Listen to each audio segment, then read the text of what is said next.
when you were saying, oh, he was not married and things like that.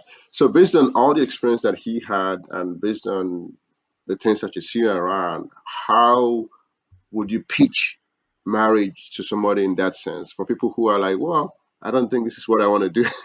I've met people that say, well, I don't want to marry, I don't want to have kids. It was one of my cultural shock when I first came because I was like, oh, that's to an African, that's not even an option. That's not something you call your parents to ask to tell them, oh, I don't want to marry, I don't want to have kids. That's not a conversation you have.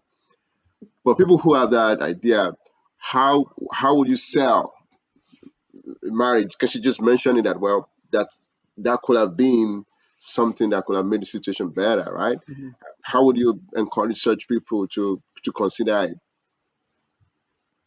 Well, it's tough for me because I'm not married, so hard question to answer. And I think it's a choice for people.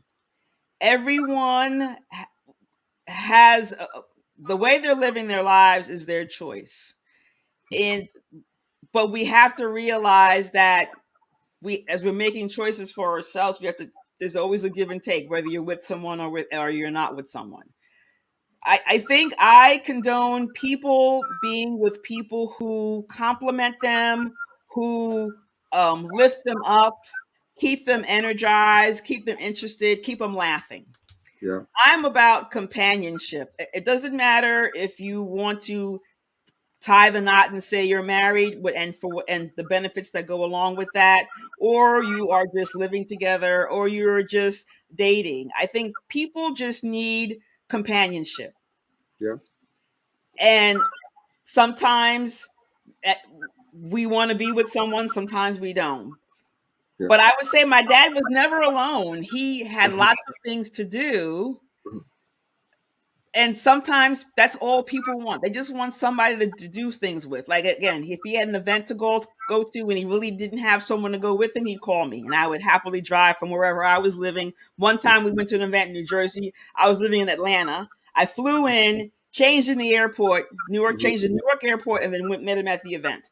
So Yeah, sometimes you do what you have to do to help each other out, whether it's family, friends, whomever. So for me, it's about the companionship. So people need people. I believe part of the problem, and I don't even want to start talking about the mental health situation here. I think people need people in their lives, and sometimes we don't have the right people in our lives. wow, the right people, companionship. I always say that it's not. I mean, the basis, even in the Bible, the basis of marriage is companionship. Mhm. If you take if you take the companionship away from it, it's meaningless. And Mhm. that's the original idea of God when He created marriage in the first place. And people have distorted it for some strange reasons now. Mhm. We're getting to the end.